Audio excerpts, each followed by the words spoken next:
Dear listener, there's the filthy capitalist option, as Sori says. 125 gets you straight to the head of the line. You don't have to be part of the alliance. You don't have to be part of the group. Wait a minute. And the biggest thing is you don't have to wait. You hop, skip, and jump right in front of everybody. 125 gets you there. You do that 3 times, and then get mashed down to the $75 rate for perpetuity. Yes! Also, there is a band review option. So if you've got a band and you're trying to get your band some exposure, hit me up at insori@gmail.com, and I'll show you the details about how to pull that off. You can also jump on Patreon, and there is a option on the tiers to be able to get your band reviewed. Yep. Obviously, we can't lie to you, so we can't guarantee a positive review. Get what you get. It's just rubbish. Rubbish. Rubbish. That's British for garbage. My favorite is the community option. $1 at the gate gets you in at Patreon. You get to join an alliance. The alliance joins their points together, and that helps determine what songs that we do. The alliances hang out on Discord. Message me on Patreon to get the link. And they do all kinds of other cool things. They do Minecraft, Dungeons and Dragons. Yeah. It's really a community within the community. Anybody can go on the Village, facebook.com/Sori. There's 160,000+ people on the channel. What's cool about the Discord is that it offers a real opportunity for community connection, friendship, that type of thing. And it's on Discord, so if you're not a Facebook person, it's for you. You start off at $1. Right. Plus you get exclusives. Sori and I are working on a song. So the first 15 seconds of that was on Patreon. Also, at $15 tier and above, when we actually debut the video, they're going to be there live with us. There you are, dear listener. Buy our merch. Buy our merch indeed. Tell us how to lead them. To buy our merch. Yes, dear listener. Yes, dear listener. Yes, dear listener. Last song on the stream tonight. Last song on the stream. Insomnium. The name of the song is The Wanderer. The Wanderer. I'm The a wanderer. Wanderer. But I'm a wanderer. Isn't that a song? Yeah. But I'm a wanderer. Have we done that one yet? I don't know. Probably Revo got us to listen to it. Yeah. So The Wanderer is up next. So sit back, you guys. Remember, this is the Argent Moon album. EP, extended play, dear listener. Oh, excuse me, EP. I don't know. Is that something? It's something different. I didn't know. So, clearly I didn't know. Favor ain't fair. Yeah.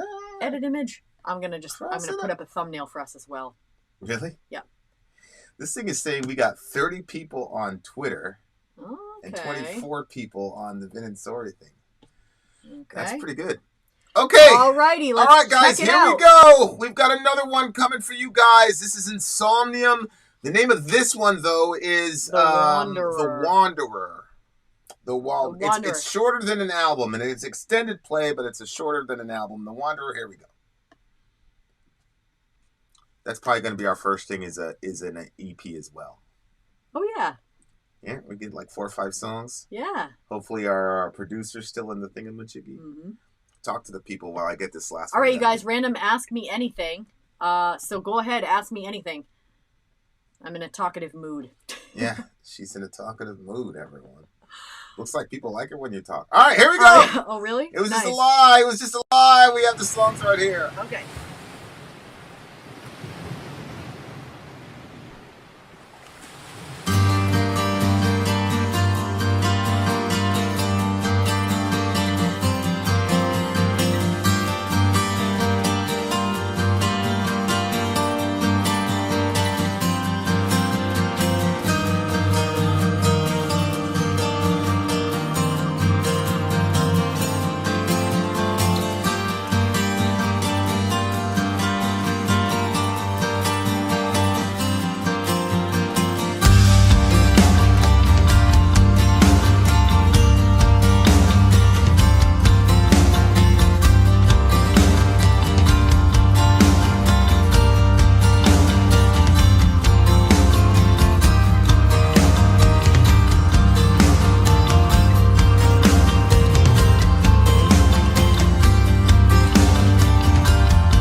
You're right. Shout out to I love this Poland. band. Shout out to McGuire. Hey, do these people even still play live Death anymore? won't take me. Insomnium? Yeah. Pretty sure we'll see them live this year, inshallah. Yeah? Yeah. It's one of your favorite bands. Yeah. They play live. Somebody tell me if they play live. Okay. This is my favorite song of the night for sure. Oh, okay. Go ahead. Break it down. No, go ahead. No, I don't know what to say on this one. I loved this song. I loved what it sounded like. Well, I like the melody. I like the "Death Won't Take Me" refrain. That was really, really good. Yeah. Especially considering, like, I'm not sure if the phrase "Death won't take me" in this song is meant to say good, is meant to be a good thing or a bad thing. That's one of the things that's kind of like wanting you to break it down. That's fascinating. I did feel a little bit like because "Song of the Siren" brings me no joy. "Caress of a maiden leaves me hollow, and the night slowly turns toward the daybreak." Yeah, so that's it's interesting too, because I was looking at some of the video. There seems to be a female subject in the video. So the band is playing, but then it looks like the guy is watching some girl. Mm-hmm. So I wasn't able to see that because the overlay. Maybe we can change the opacity. She said we can't change the opacity, but we can add like more holes, basically. So hell, we'll get together on that and see if we can't figure out something. I see. Yeah, it'll it'll be a little bit easier to see more of what's going on. But yeah. Oh, see, they just announced their North American tour. Insomnium. So yes, I'll reach out to their publicist, see if we can cover their show. Yes, please, babe, do that. This is a really, really crazy. Death will never touch me. It will never touch me. And then there's that refrain, "Death won't take me." And then it says, "No redemption till I find my blackened soul." That's what I'm saying. So he says no redemption till he finds his soul, and then he can't die until he finds his soul. See what I'm saying? So yeah, I think in this song, death and redemption might be synonymous parallels, if that makes any sense. Yeah, no, I see what you're saying. I was wondering if it was like, okay, where was what? I know you were talking about the end. "Death won't take me," but where was the other part that you were talking about? Shit, they got April 11th, 2024. That's in Mass, pretty close to where we are. Okay. But yeah, keep going.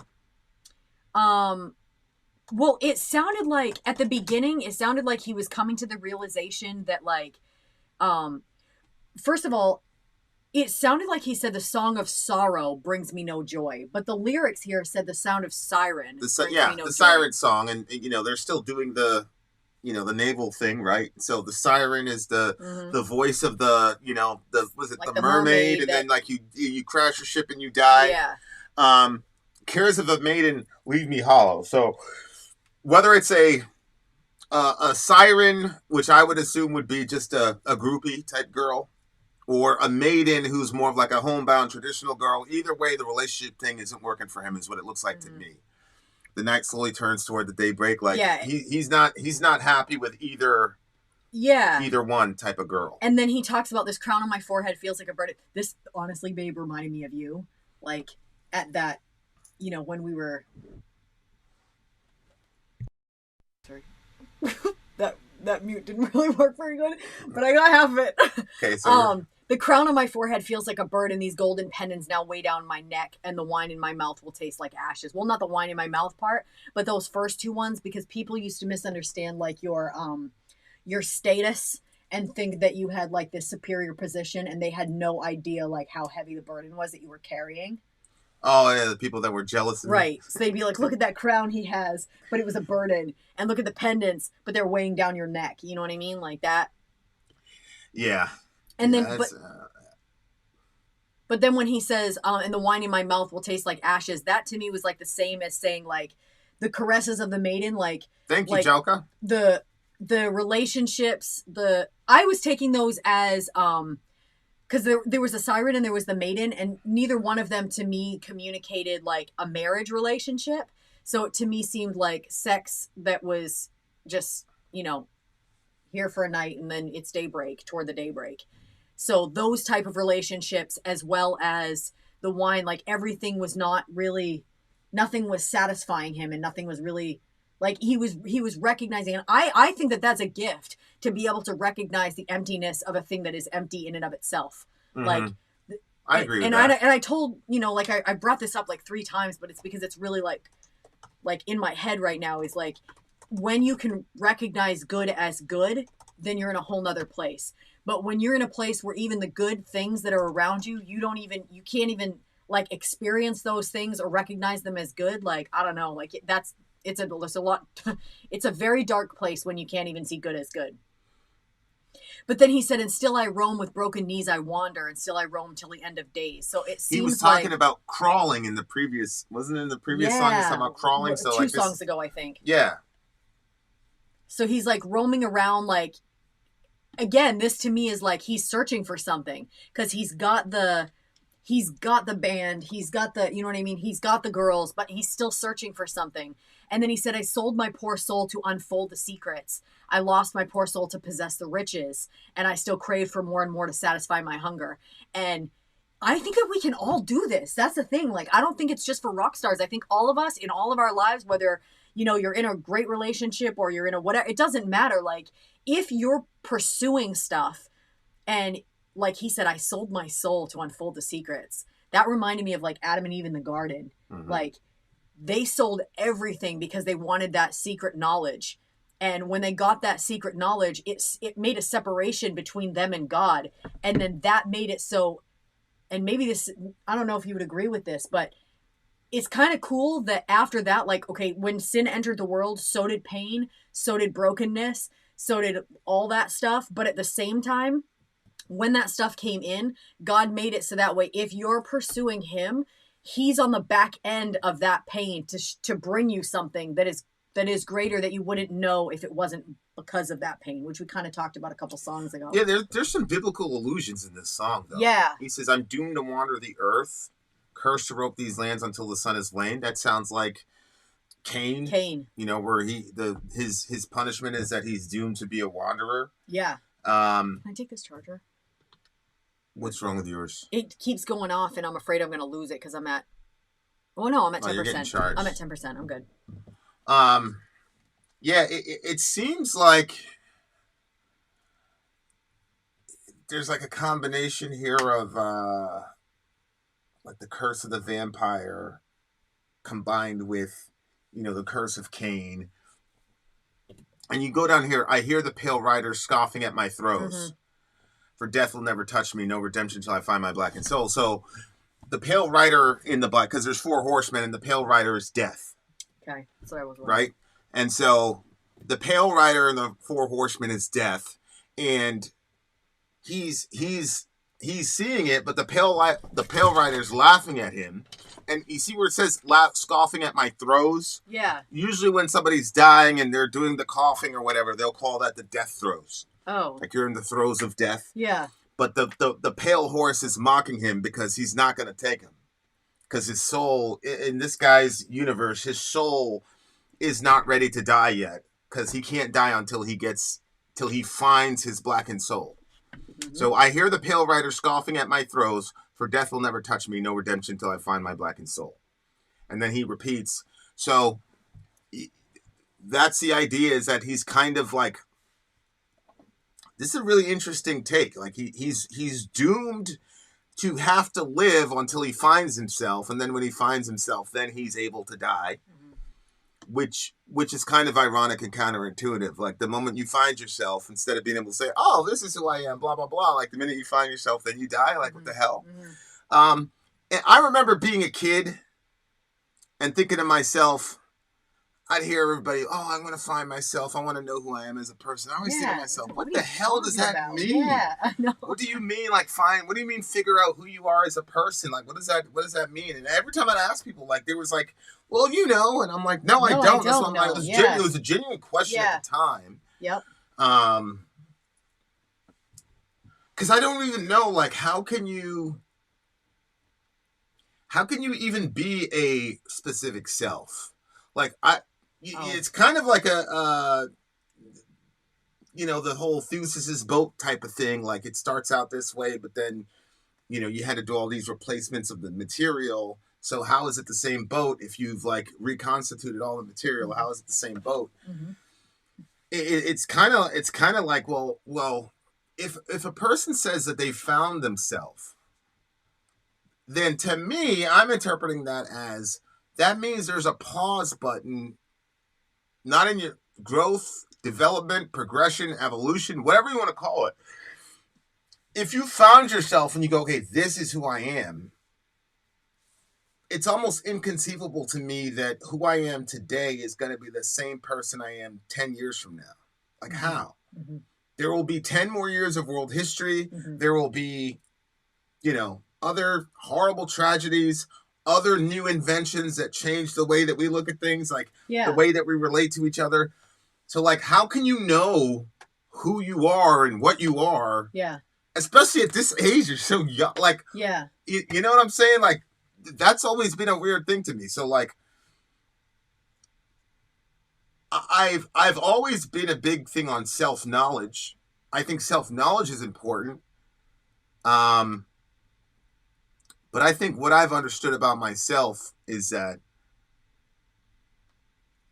people are the products not only of their environment, their background, their lineage, their choices, the choices other people have made. Like all of us today are a result of choices that our presidents make and things of that nature. Like all those things like factor into who I am as a person. So I don't know. It can be simple as like a semantic thing. Like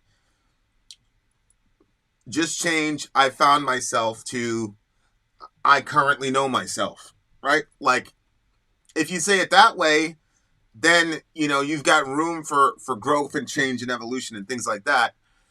And maybe that's how people mean it.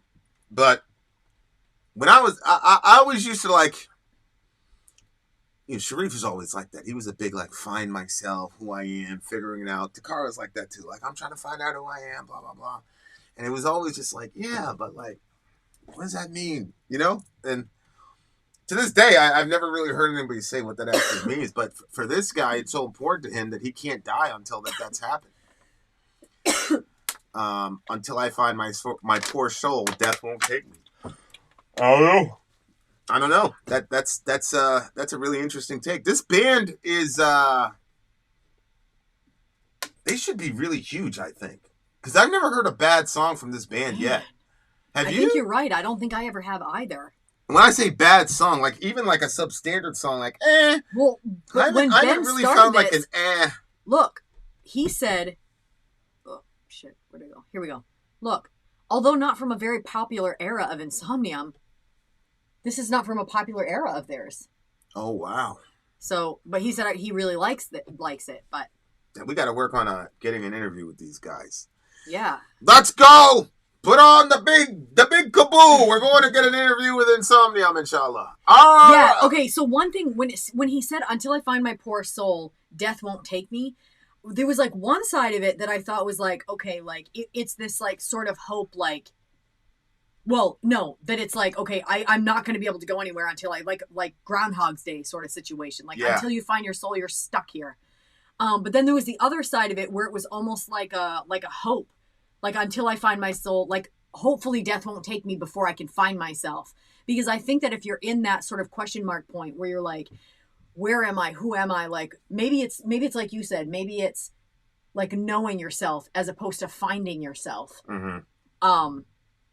Because I think that we change. One interesting thing that Vinny had said was sometimes we make, like, goals is not the word. Maybe you'll pop up with the word, but like, you basically make, like, maybe X, Y, when you're a teenager, you're like, X, Y, and Z thing, I'm never, okay, for instance, here's a dumb one, I'll just give you a silly example. One thing that I told myself I would never do was put my arm around a man's shoulders. That was like one thing I was never going to do, because anytime I saw a woman doing that, I always thought that was like a bad sign in their relationship, that she wanted closeness with him, and he didn't want closeness with her, because it's more natural for a man it fits better like this than like a man in my arms. So really? Like, this is how I always viewed it. So I'm like, okay, I'm never going to do that. Like, I'm never going to stoop to that level in a relationship.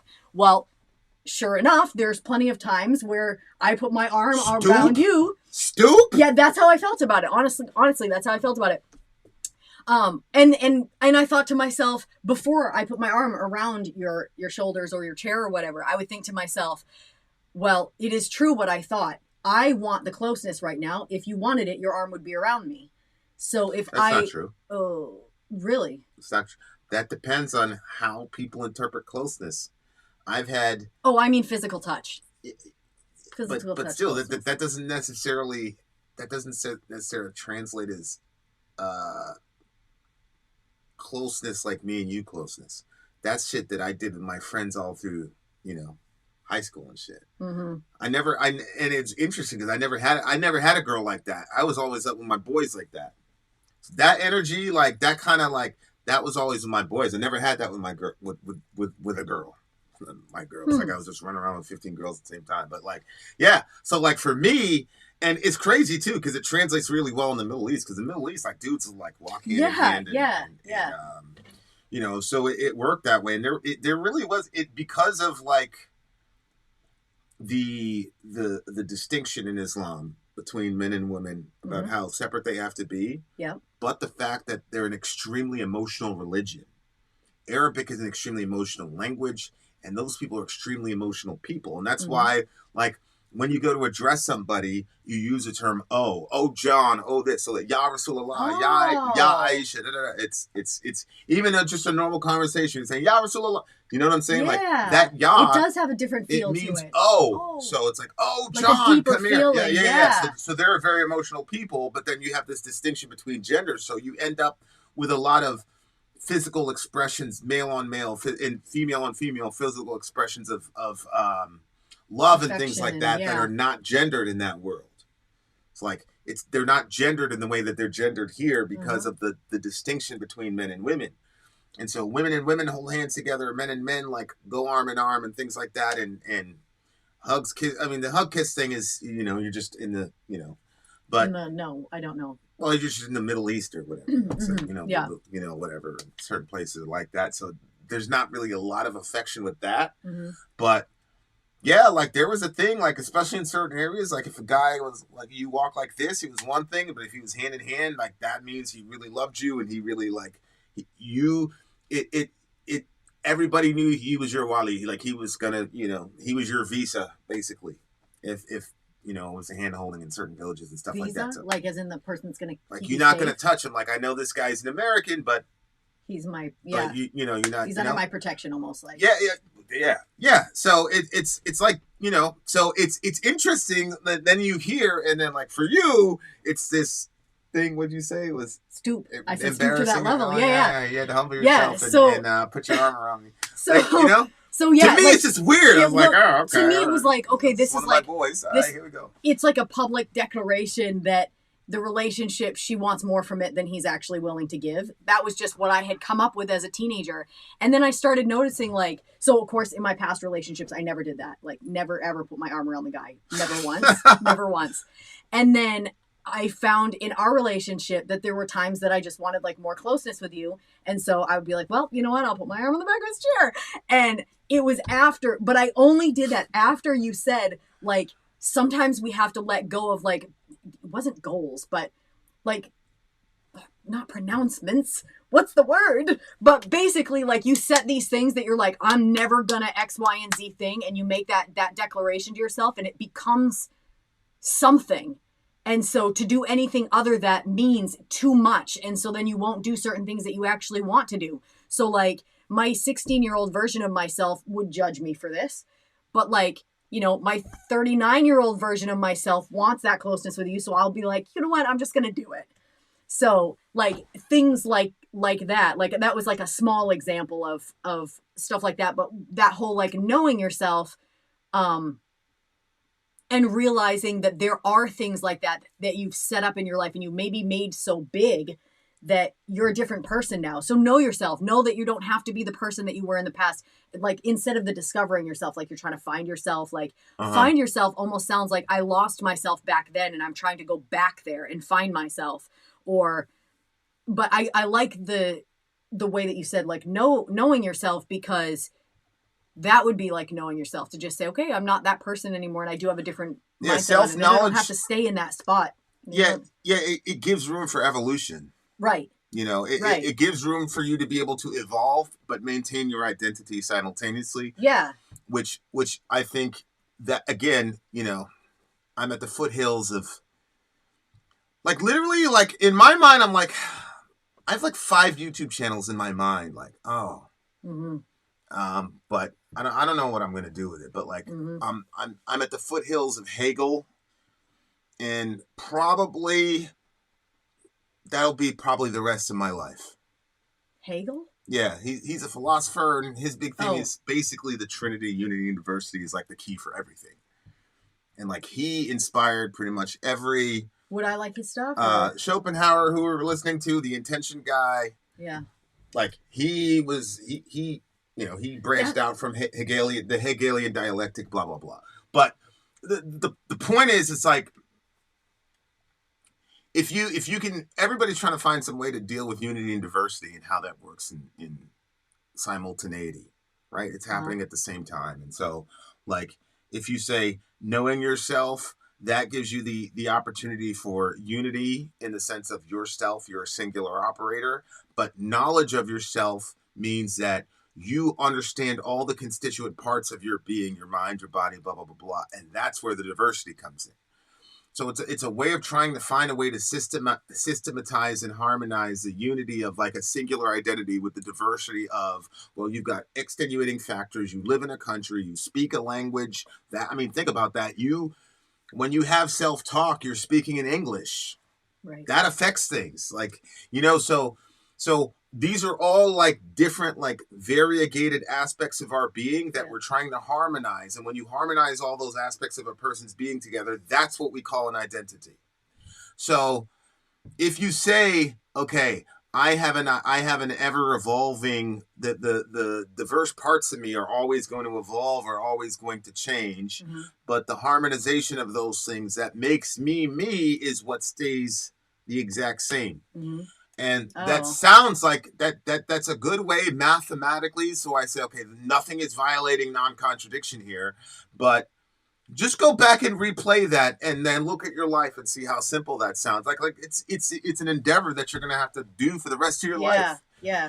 And and it's one of the things that like makes me say, when I observe the universe and I go, this Trinity thing is it has to be true. Because all of life is dealing with the concept of unity and diversity. And how to deal with those things simultaneously. Oh my gosh. And I see what you're saying. Right? And so I mean, think about it. What's the highest right now? What are people saying to instead of saying God? What do they say? Universe. The universe. Think about that word. The universe. Yeah. The unity and diversity. Yeah. The universe is the realm of the unity and diversity.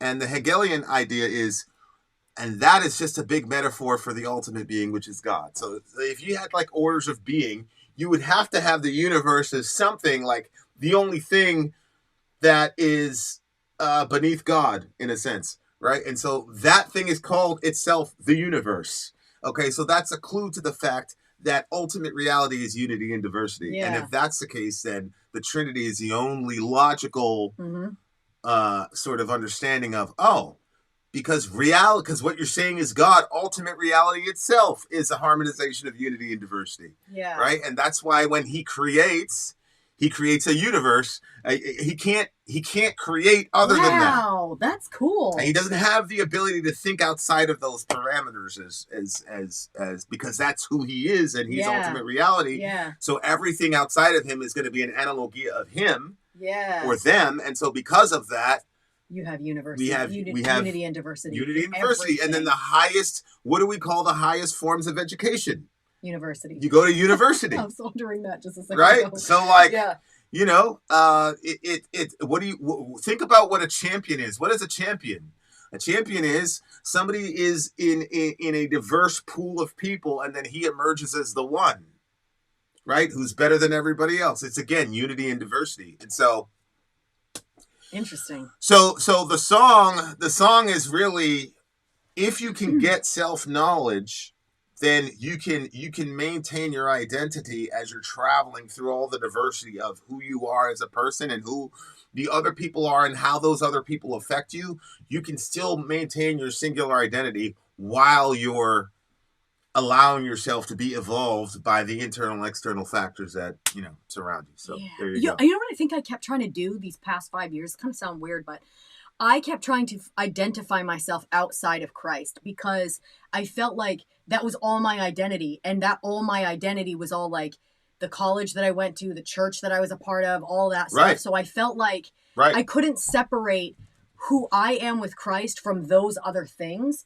And so I felt like that I needed to okay, I'll figure out who I am and then I'll tack Jesus onto it. But I realized that is who I am. Like I am deeply rooted in who Christ is and who the Spirit is. And that's who I am. And if I try to separate myself from that, it's like I don't know if you've ever seen when they'll glue us the salt and pepper shake. They usually use it for a marriage analogy when they're talking about divorce, but they super glue these two plastic salt and pepper shakers together. And you cannot separate them without breaking them because the plastic's going to break. Mm-hmm. And that's how I felt like I was breaking myself to try to separate myself, to figure myself out. And then I realized I have an understanding of who I am in Christ. And that's the only way that I can do it.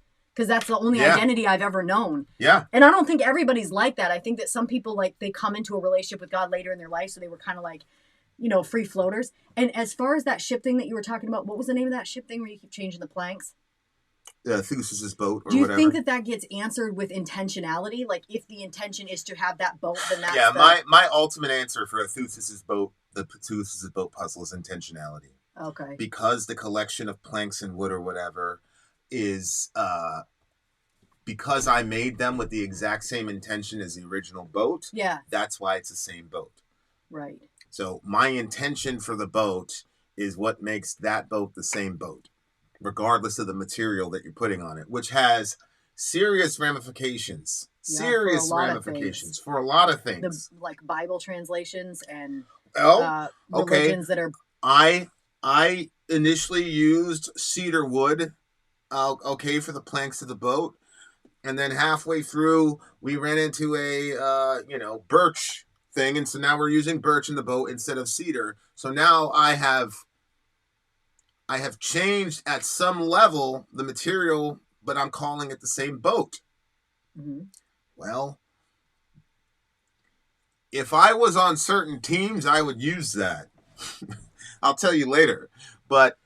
You can take that and go a lot of places with it, but thank God, the people that don't need to be using that argument. You are going to go where I thought you were going with that. Haven't figured out the argument, so I was thinking about Bible translations, when you talk about it's the JWs, how they intentionally change verses because they want it to say something that fits what they want it to say, or different.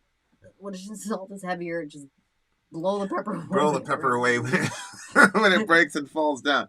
Yeah, I mean those analogies are pretty. They stay with you. Mm-hmm. Like the wilted rose, the rose that gets passed around analogy. That shit stays with you for sure. Terrible analogy.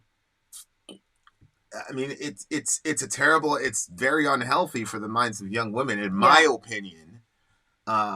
But it seems to me if the manosphere found a way to sneak into a men's Bible study. But anyway, or maybe there's really no difference between the manosphere and the men's Bible study. Maybe I just need to deal with it.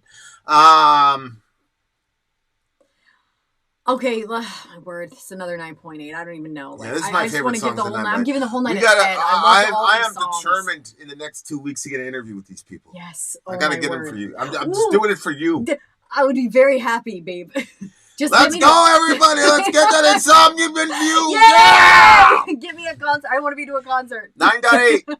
9.8 for me and an overall 10 for the stream. I loved this stream. I enjoyed every second with you guys. Oh, God. And, what is the wilted rose analogy? Oh, no. Well, you know what? We're saying it in the correct context of that we don't think that it's a good way to do this. It's a youth group. Okay, let me describe what they do, and then you break it down. Okay? So basically you come in, all the teens are coming in, everybody sits down, everybody's excited, and they take out a rose and they tell everybody like, take this rose and like everybody pass it around. And then when it gets to the end, the leader will bring it up to the front. So as this rose is getting passed around the room, people are smelling it. It's teenagers. Like the friggin' thing gets so destroyed by the end. It's almost like you almost don't even want to touch it. It's like contaminated, like the way that people like the petals are crushed, everything's broken, and the head of it's usually wrecked. Anyway, the leader the entire time is preaching a sermon, and I'm just gonna let you take it from there because I think you're gonna do a better job. And you guys know the most unforgivable sin that Christian teenagers can do is premarital sex, and we also know that girls are mostly responsible for that. The guys are just like, they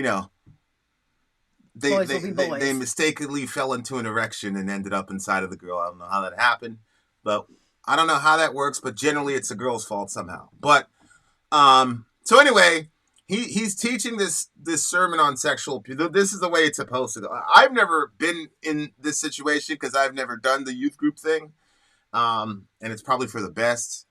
If you said like I'd have probably got kicked out of your guys' school or whatnot. You would have. But long story short, the guy's got the rose at the end after everybody passed it around, and it's all wilted and the petals are off and whatever.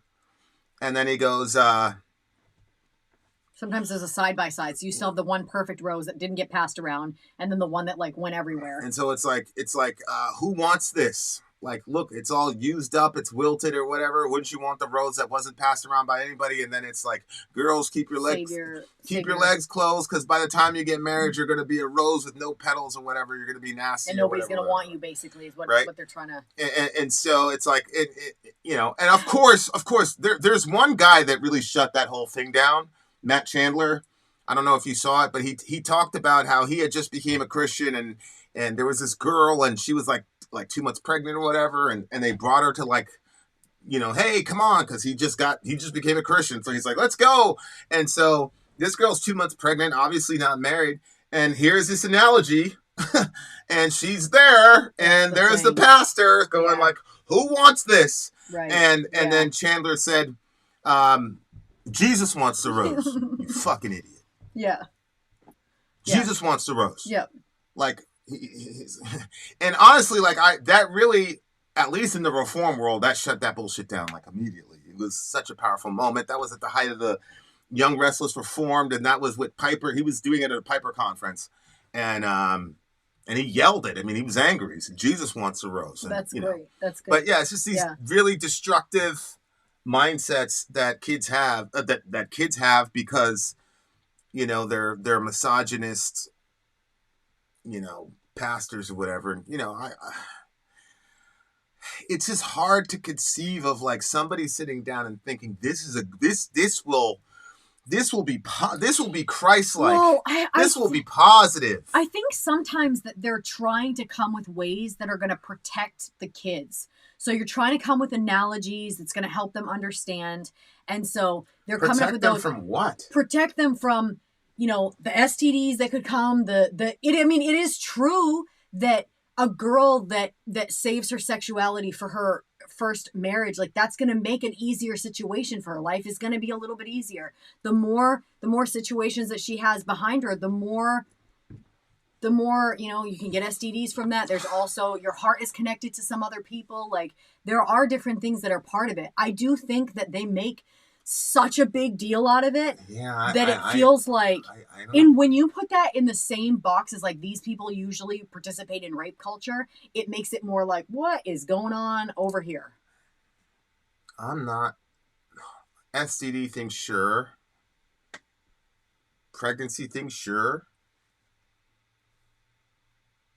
But I would never tell the girls that. I would never use that as the backdrop for the reason for why they should maintain. Wait, what would you never use as the reason? STDs and pregnancy, like,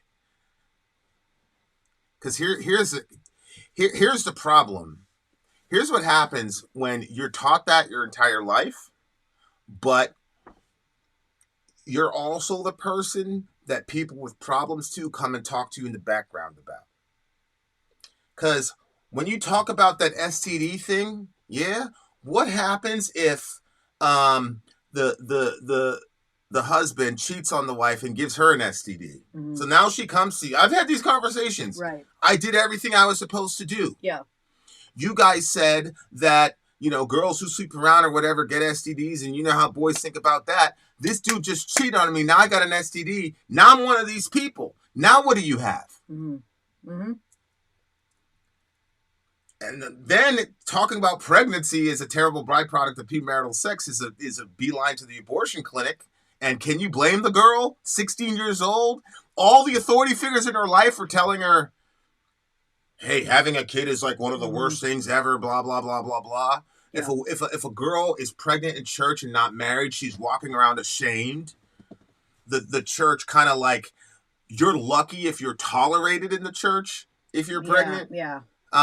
So like this whole thing about like, that's the other thing when I hear about like right wingers and abortion and all the rest of it, I'm like, man, right wing Christian people I promise you, they're at home praying that shit stays current in America because of the crazy environment that mostly male preacher teachers have created.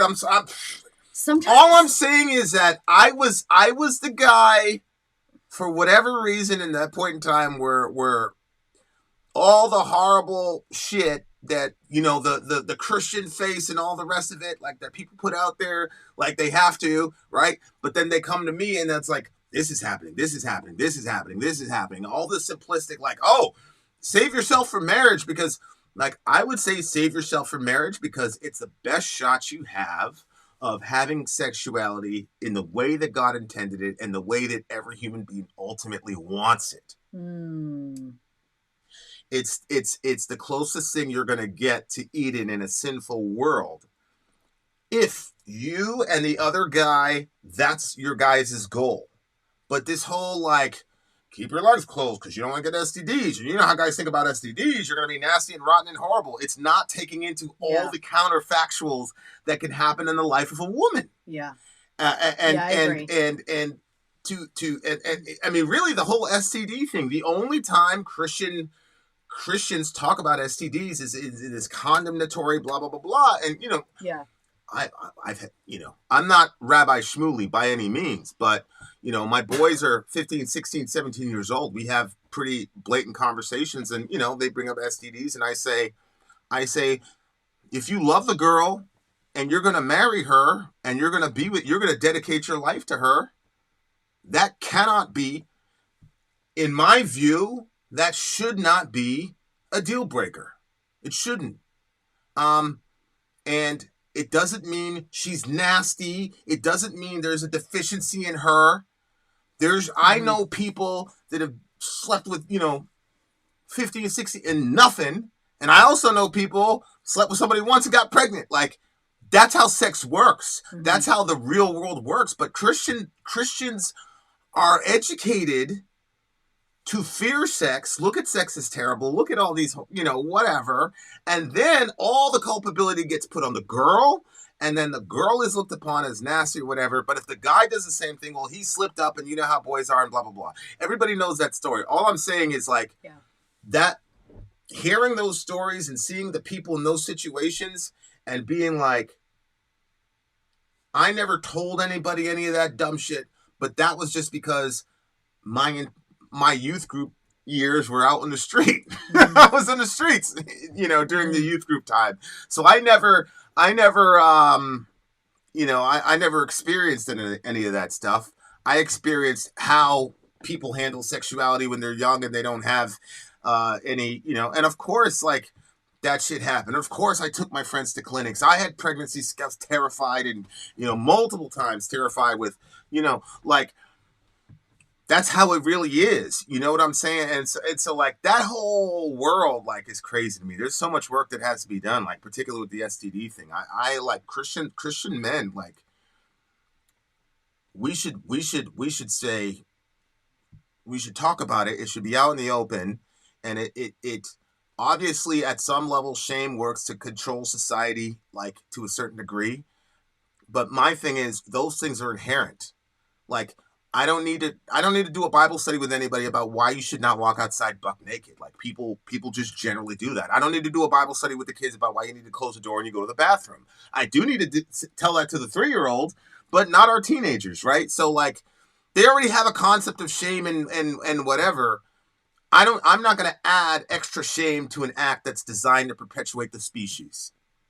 Like I think it's a crazy thing to connect shame with an act that's literally designed to keep humanity going. Yeah. Because we understand the power and the magic of it, and so we're so terrified of it that we're just gonna, tell these crazy lies that end up destroying people, particularly female psyche, and is, for the most part, they're just sitting there being abused.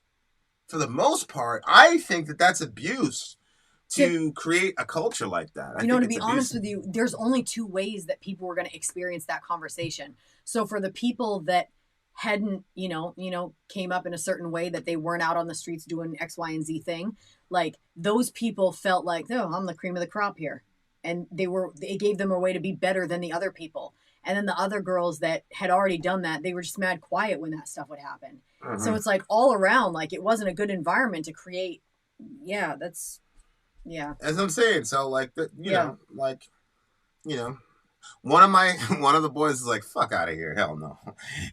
One of them is a big manosphere guy anyway, and the other one's like, "Okay."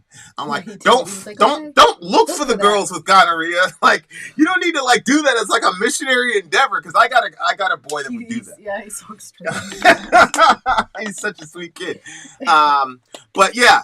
I don't know how the hell this happened, but we went all over the place. Thank you guys. Why don't Christians use condoms?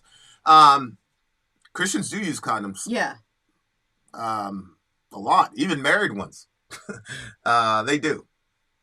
And the other thing is that condoms do not protect you from all STDs.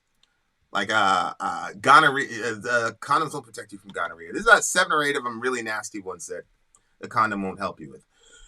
Hell, put a link in there. I don't know if you want to jump into that or not. Yeah, tell her. I can't see what I'm saying. And my computer's dead.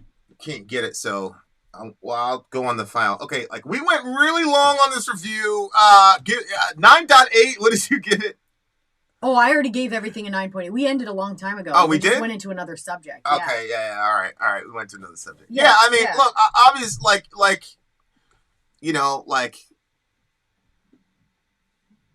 yeah. Anyway, that's my take on it. I really like your balanced approaches on that stuff because I think, because it came up one certain way, it makes me feel like, oh no, that was bad. But when you start describing it, I'm like, no, that was really, really horrible.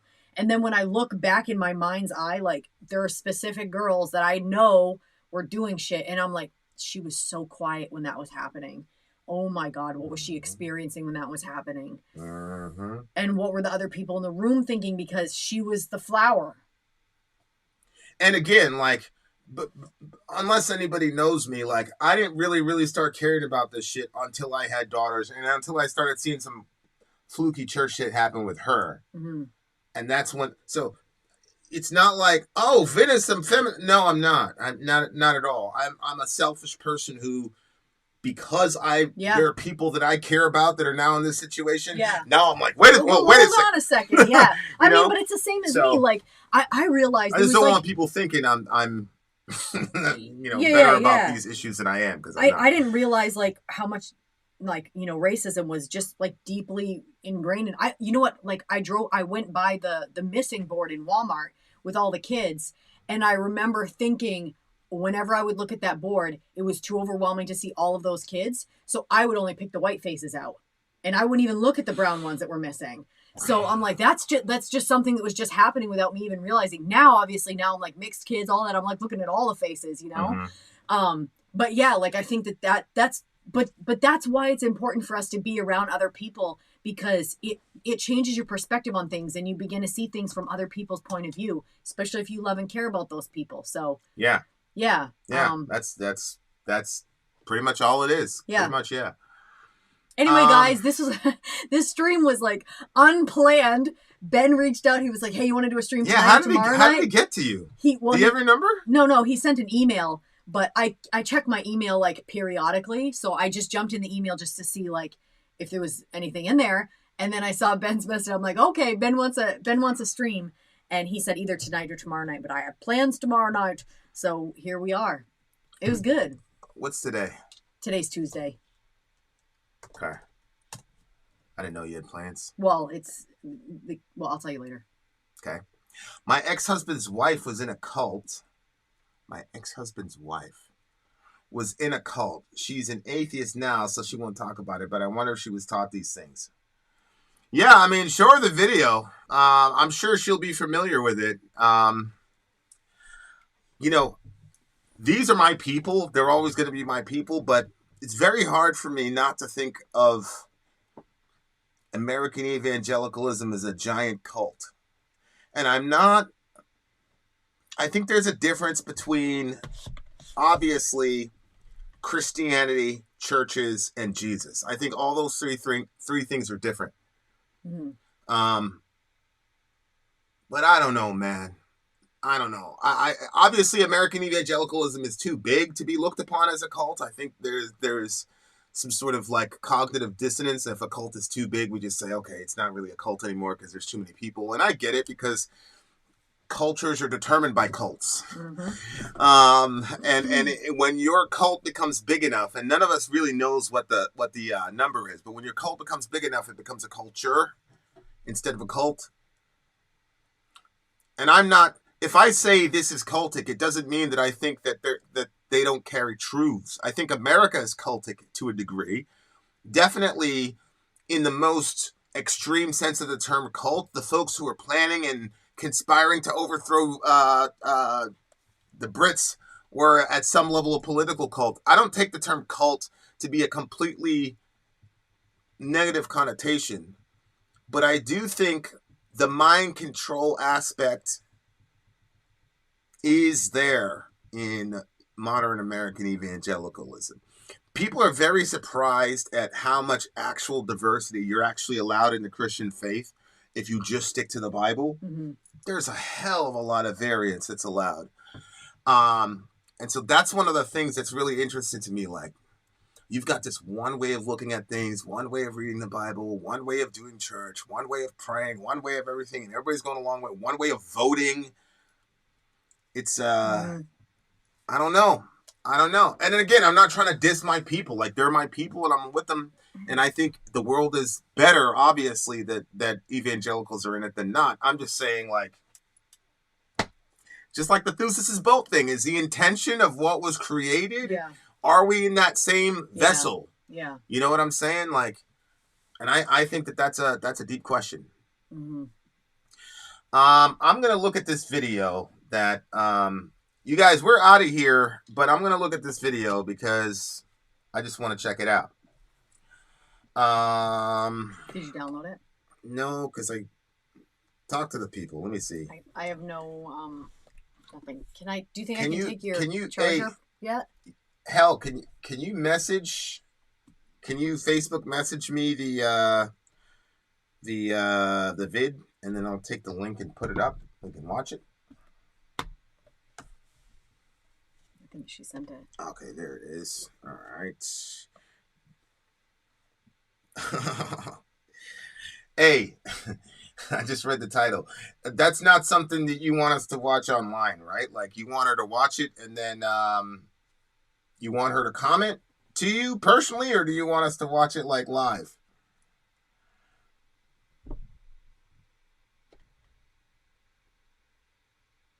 Because it's, that looks a little spicy. A little spicy.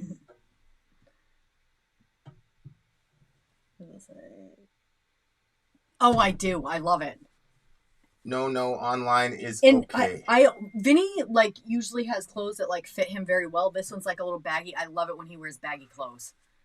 Really? I love it. Yeah, it's cozy looking to me. That's really and you always look it's a very broad shoulders and strong arms. So. Oh boy, here we go. I like it. I do. Here we go. I enjoy it. Here we go. I enjoy it. All right, here's a bonus for you beautiful people. I don't I'm just gonna play the thing and then let Sori and whatever talk, because the video really isn't meant for me. So I'm gonna be able to just sit back and enjoy this conversation. I will be out of this situation. I honestly don't know what it's gonna say. I have an idea, but this should be interesting. I'm not gonna say the title of the video. I'm not gonna say the title of the video. But this should be. I'm very, very interested to see how this is going to go down. All right. If you're still here, this is the after party. I guess we should probably create another thing of me. Vin looks like he's going to chop down some trees. Oh my word. Okay, so Vinny I've actually seen Vinny chop wood and stack wood. I was in a bad situation and he came through and he stacked a bunch of wood for me. Oh, he did such a great job. Yeah, that situation. Literally, I was shocked. Yeah. By how I didn't know that you Negroes even knew what wood was. I was just very surprised, being that you came from the Bronx and all that. White women. I'm like, he's not gonna. I want That y'all to watch pile's something gonna. With me. I want to start this video by saying that I'm not asking for money, and I'm not asking. Wait, are you just starting it over? Start it over. It's starting live. It's starting right here because she says it starts at 7 seconds. Okay. So here we go. Here we go, guys. Or as if you were a young 14, 16, 21-year-old girl, listen up. I drove to the grocery store. I need to grab some milk and bread and a couple things. Flipped open the bank app on my phone, and I've been sitting in my car crying ever since because I never have enough money. And why do I never have enough money? Because when I was a 19-year-old girl, I fell in love. My Mormon faith told me that I was supposed to be a stay-at-home mom. I got married. I started having babies. I dropped out of college. I never had a career. My only jobs that I ever had in life were a waitress at the Olive Garden and managing a pretzel maker in a mall. Oh, my first couple years of marriage, I decided that I wanted to be an entrepreneur, so I bought a windshield business. I was 20.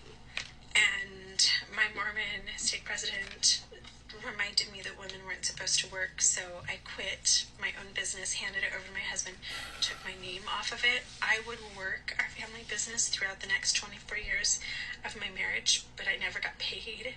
I didn't have a salary. My name wasn't on it.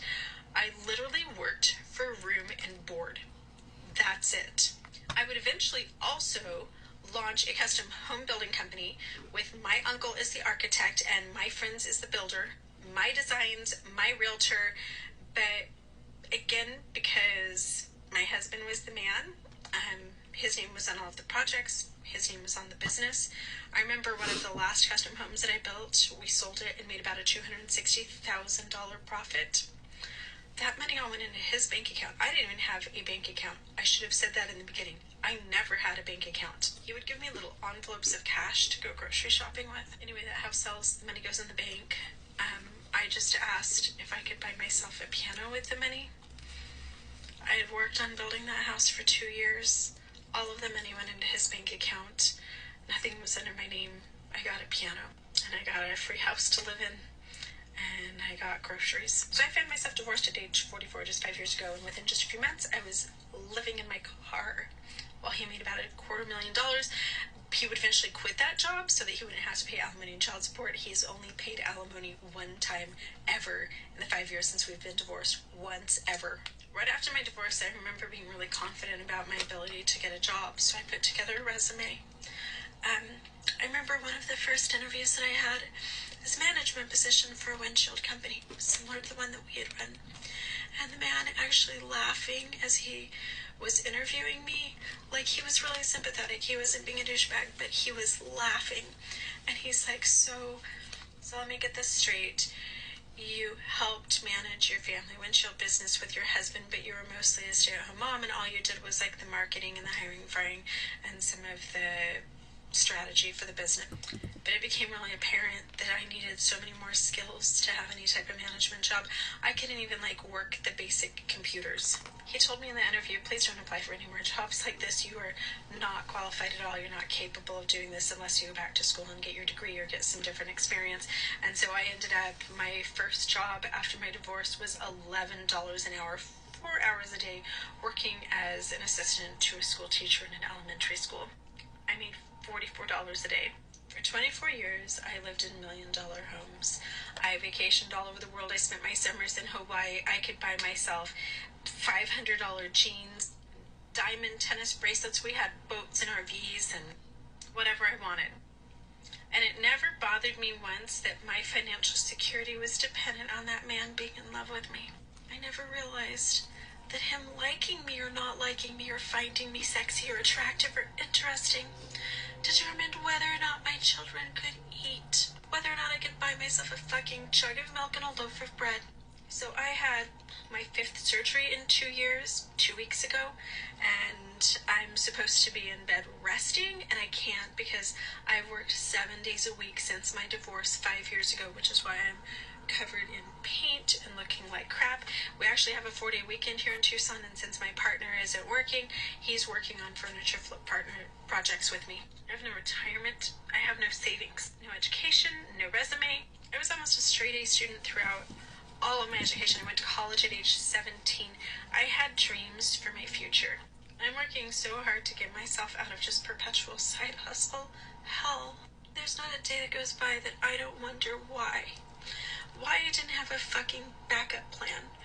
Why my kids eating and having stability was dependent on a romantic relationship. Why nobody told me to put money in the bank. Why nobody told me, don't have babies until you have an education and some experience. Don't have so many kids. I wish somebody had told me to put my name on our vehicle loans and to put my name on our houses. I wish somebody had told me that it's okay to put those babies in daycare for a couple days a week and go to college and have a job. And I think I need to do an entire Trad Wife sequel, because you can be happy and rich and loving your life like Ballerina Farm until the guy walks out. I want you guys to imagine for a minute, even rich Hannah, if Dana walked out, if all of his financial backing and he had to sell the farm, and then what does she have? Find another rich boy to marry? I just don't want one more woman to DM me, comment, send me their stories, cry to me about how hard it is for them to support their families, and I am so tired of living my own story. We have to make this stop. Raise your daughters to be financially independent. Focus on their futures and educations just as much as you focus on your sons. I wish that someone had done that for me.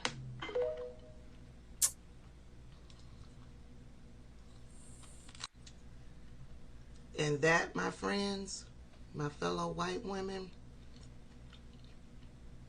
is the life that Republicans want for you. Don't pay attention to the Elise Stefanik's or the Nancy Maces that are in Congress. They are the minority. The majority are you. And that life she described is the life that they want for you. It is why they're trying to settle you down with babies. It is why they are trying to change the rules when it comes down to divorce. They want it so if you divorce your husband, you get no alimony and you get no child support. You will be saddled with those babies on your own. This is the life that they want for you. They want you in that traditional wife role until he doesn't want you anymore. They want you in that traditional wife role. They want you stuck to take the mental abuse, to take the physical abuse, to take the financial abuse. They want you stuck, saddled. And then if you decide this is what you no longer want, no alimony, no child support, while they're living high off the hog, and they go find the next traditional wife. This is what Republicans want for you. They want you stuck and saddled to take all of their abuse. Vote blue. Okay. What is the questions that you had? What's your reaction? She just wants your reaction. I mean, my reaction is, I don't, how much to say on the topic.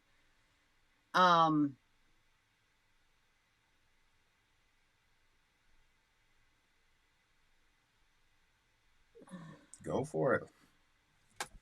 So in my past relationship, I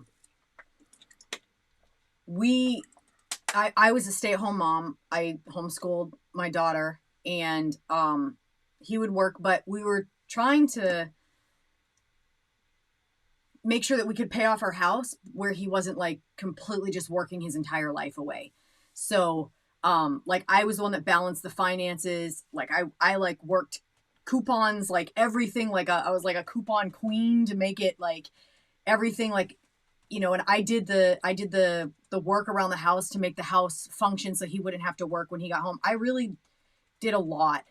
And then, you know, stuff happened. I found stuff out, and then, you know, the relationship was over. I ended the relationship, but it was pretty scary because I found myself in that situation because I was taught not to get an education because all it was going to do is put a financial burden on your husband. So you shouldn't have college and stuff. I went to a Bible college. My mom was like, no, should. Can I? What? How does you going to college? I mean, I'm presuming before you even find your husband. How does that then strap him with a financial burden because you went to college? Because you go into the marriage with $80,000 worth of debt or whatever it is, the college debt. Mm-hmm. So especially like if you want to be like stay at home with your kids, then what's the point in doing the education if you're going to stay at home with your kids and have that $80,000 worth of debt? It would be better not to have that loan out there. So that's assuming that the husband is going to take on the debt.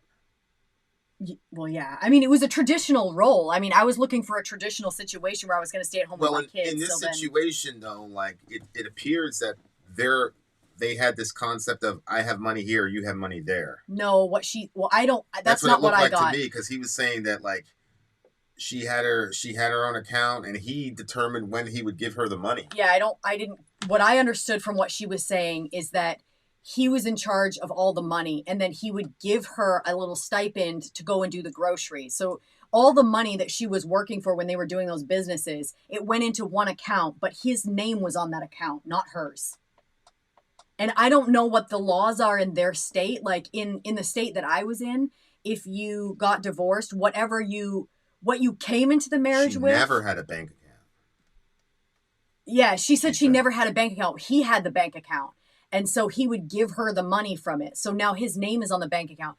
In the state of Maine, when I got divorced, if he had his name on the bank account, but the money was accrued through your time together, then it got divided. I don't know what it is in her state or what her circumstance I'm assuming was. In Utah, because she's talking about the Mormon state president and all that stuff. Yeah. I'm just assuming that happened in Utah, Colorado area. Yeah.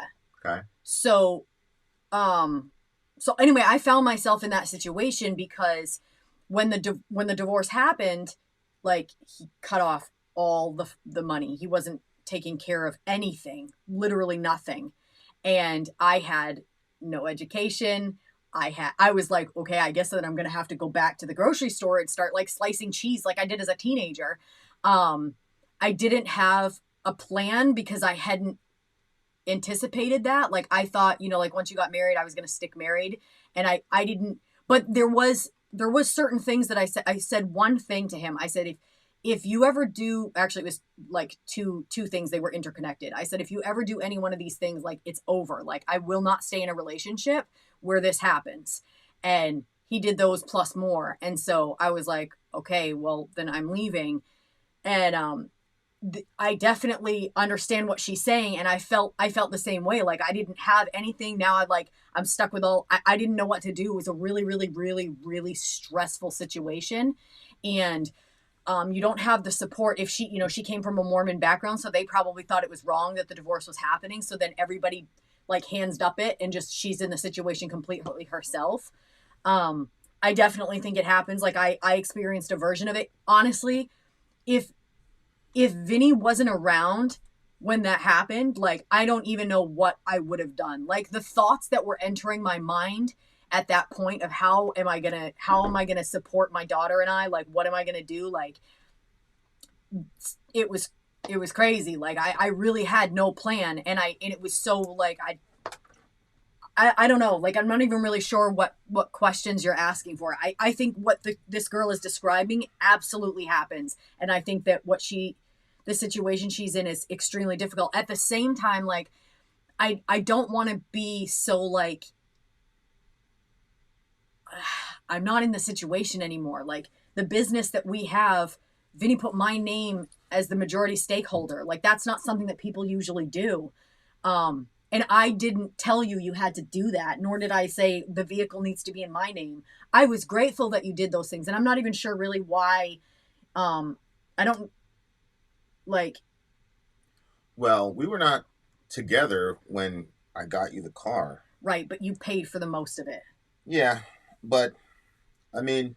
So I had a little car at the time. It was parked on the side of the road. A drunk driver literally came down the road, smashed into my car. It smashed it in, like, the back and then into the vehicle that was in front of it. The car was completely totaled. Whatever I paid for the car, like, I think I paid like $3,000 for the car. Because the guy was a drunk driver and he was like a perpetual drunk driver, they ended up giving me like double that. But even with double that, like, it wasn't like, I don't even, you jumped in and you paid the majority of my vehicle for me. I had a car. You didn't have a car. It doesn't make sense that the vehicle would be in my name.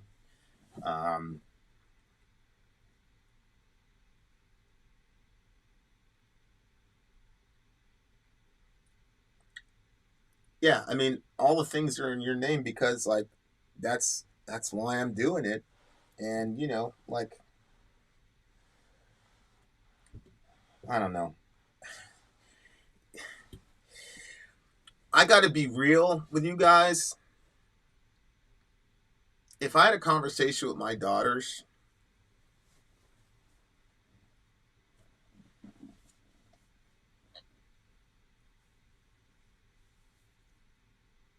I don't know if I'm going to say that.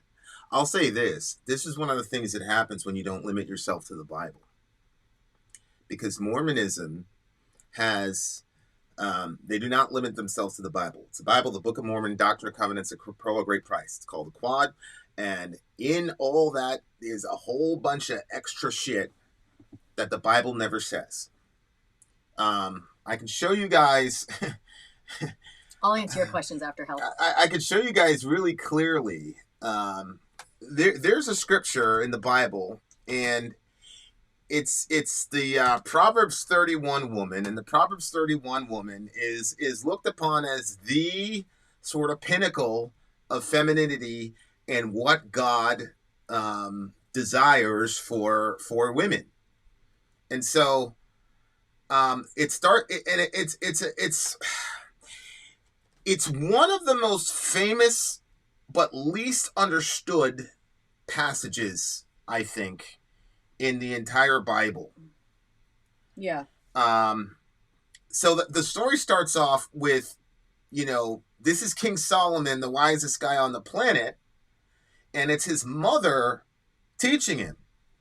And, like, I don't know how much to say about this, but in the book of Proverbs, there's the big theme of wisdom.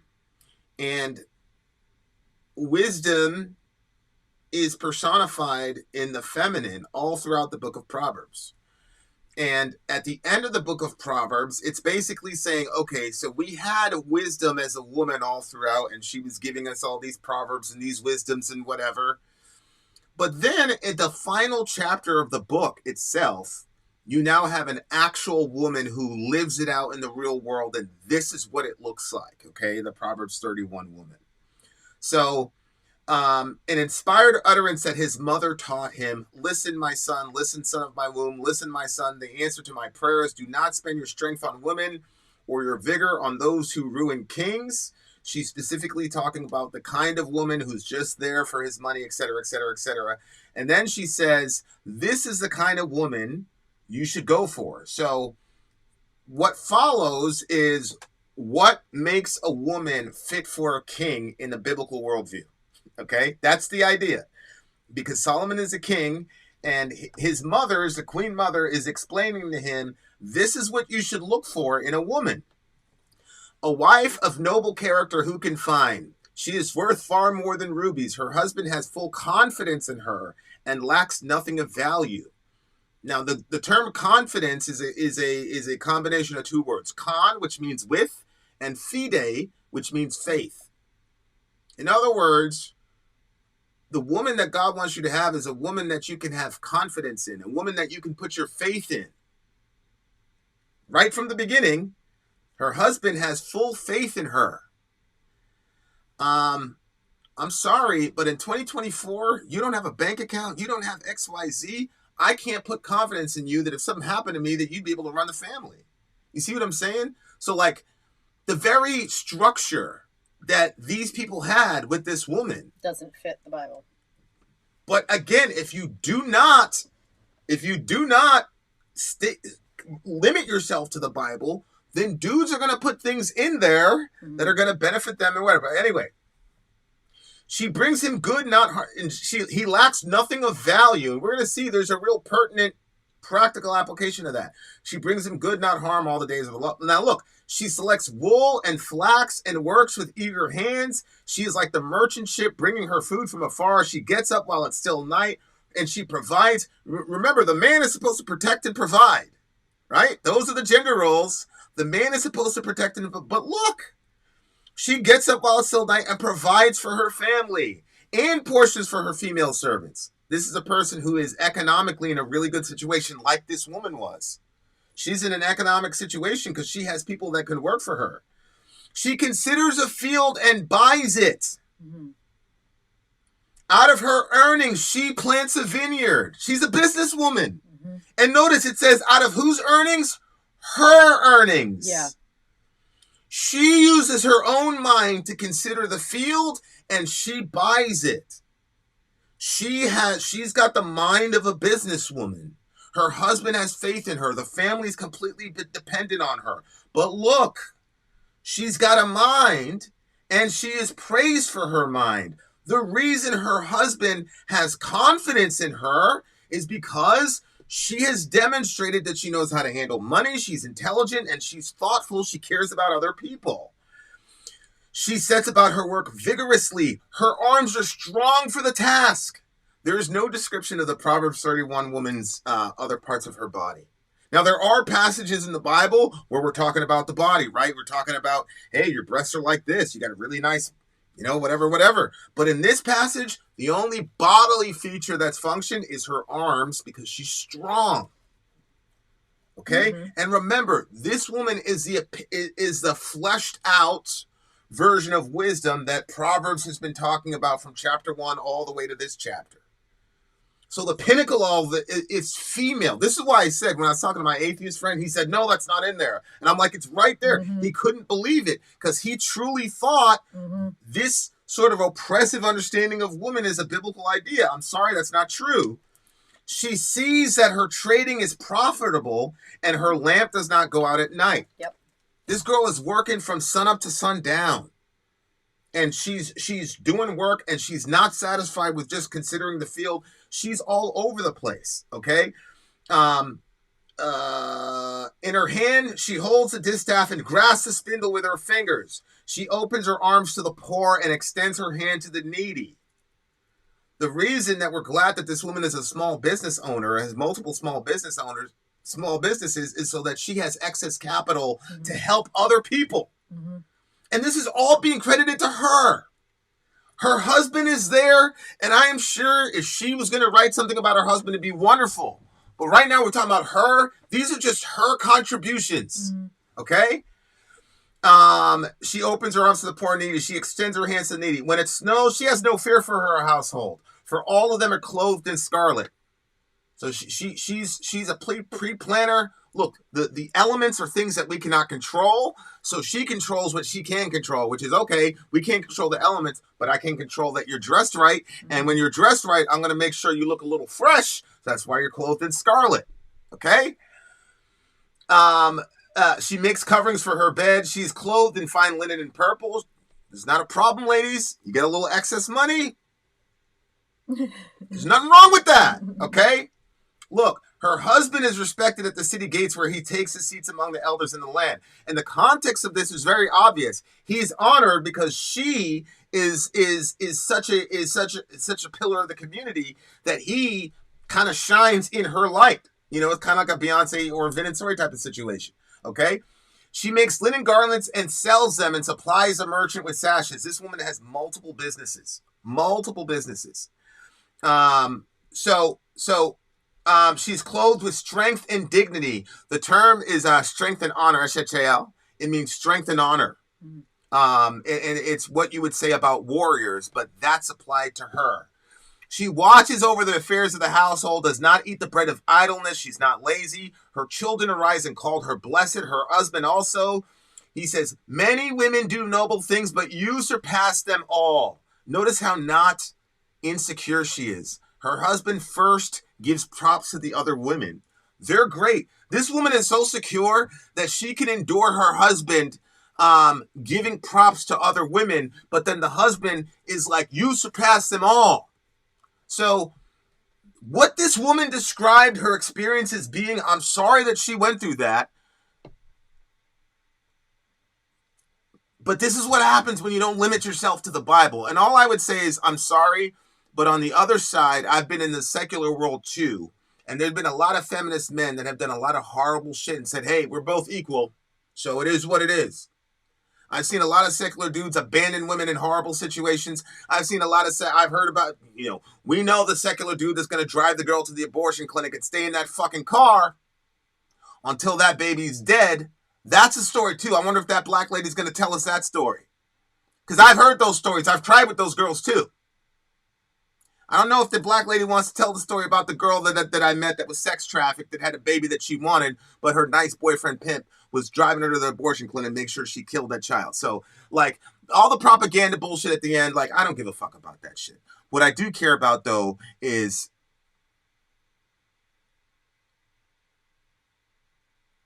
I believe her, and I saw that close up with what was happening to you. And the craziest part about the whole situation, as I was seeing it, it was like watching a car accident in slow motion. I'm watching the girls. I'm watching the women. I'm watching the older women who are supposed to be looking out for a younger woman. I'm looking at the girls who are your age, who are supposed to like watch out for their sisters. And there almost is no sisterhood in the church. And I think that's a byproduct of misogyny that almost never gets talked about. The ability that we have to turn women against each other, because then it becomes, think this through with me. Think about this girl's situation, right? She's got no recourse outside of her husband's opinion of her. And guys, Mormon women specifically are disposed to this more than most, because in Mormon theology, the men, if they're good Mormons, become gods that rule their own planet, okay? And in order for the woman to get resurrected, the man, her husband, has to call her name. So if he doesn't call her name, she doesn't get to inherit the celestial kingdom with him, and he can call on other people. So if that's your entrance into the religion, and I don't know if you guys know much about Mormonism, but family is everything to Mormonism, because the entire system is designed for like literally theologizing the patriarchy.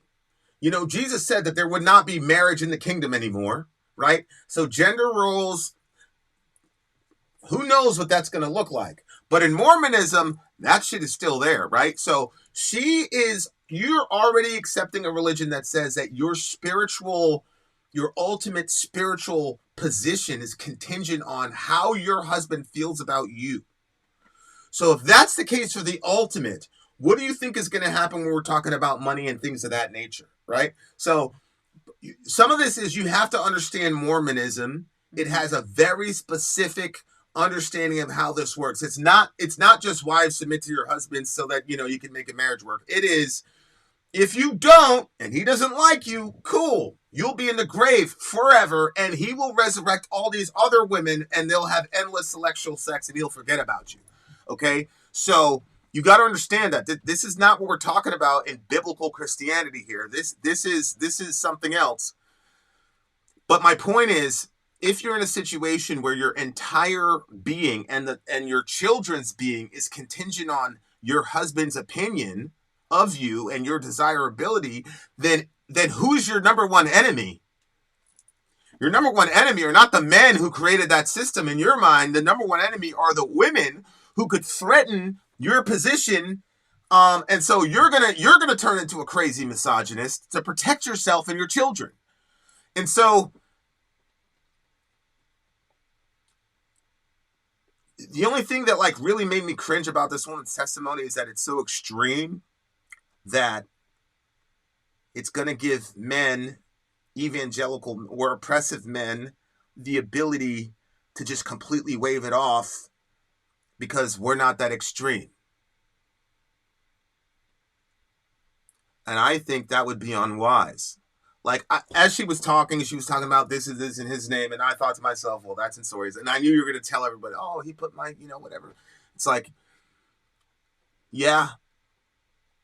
But honestly, the video it makes you, it should trouble you as a man, especially a religious man. Because what are the odds that you're not abusing that kind of privilege? Now, obviously, in biblical Christianity, we do not have the Mormon craziness. Like, sorry, I'm not trying to offend any Mormons, but we don't have that in biblical Christianity. But that does not mean that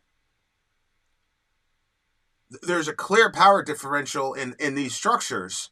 And the doctrine of original sin says that if we have power, we're most likely going to abuse it. So what I would say to the guys is, like, most of y'all are probably not that crazy.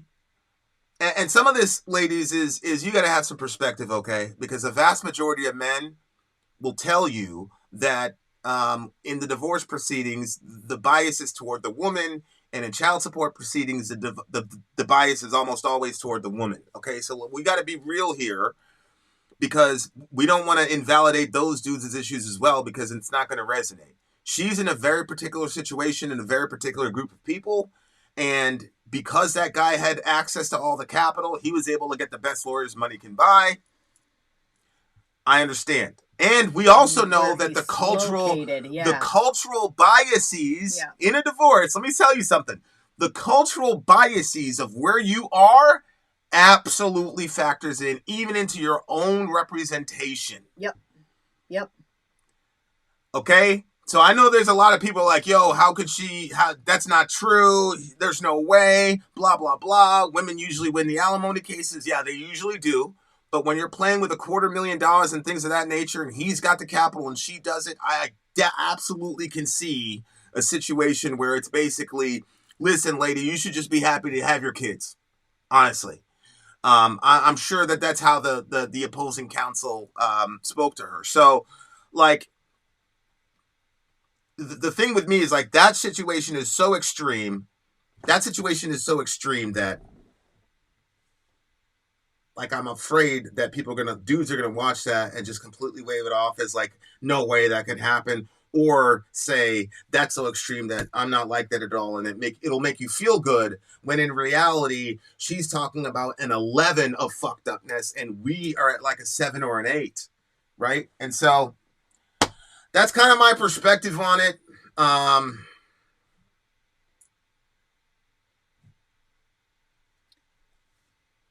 There's a lot of other things I could say about it, but I actually ask myself this question a lot. And I ask myself, like, how could I have prevented that situation from happening? And the only thing that I can think of is, I mean, I did rush into marriage because I had certain understandings about, I rushed into marriage because so the culture that I grew up in, or you had to, like, it was better, you should stay in your father's house until you get married, and then you move to the man's house. So, like, there's never this, like, you're on your own. And there was a lot of fear that was kind of as a woman. As a woman, right.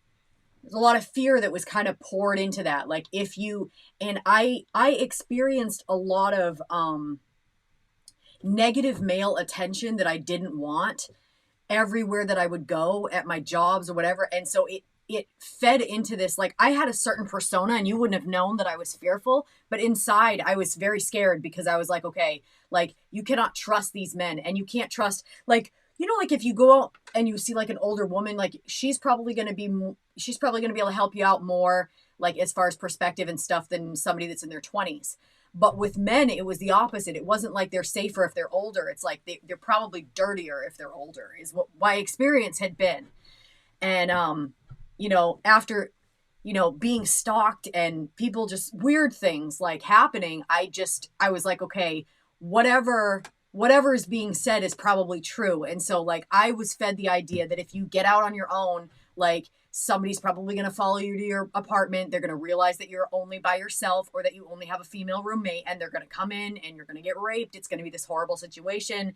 And so I never felt like being out on my own was an option. The other thing that was sort of an idea that we were given was that you can't support yourself on your own. Like the amount of money that you can make at your job is not going to be enough to support yourself. And then that's how women get into prostitution and stuff like that. So there was like a lot of fear tactics, I think, that and were then used. they just use marriage as a basically, you just get pimped out by one person. I mean, that's essentially what it comes down to. I remember having a conversation with a Christian woman. I'm like, marriage is not a prostitution contract. You're not a prostitute. Like, what the fuck? Anyway, go ahead. So, I think,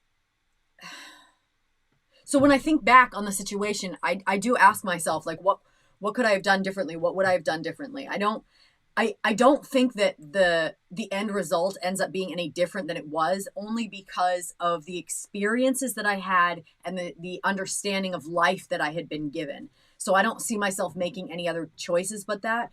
But if I were to talk to myself back then, yeah, you didn't stand a chance over there. Yeah, it just.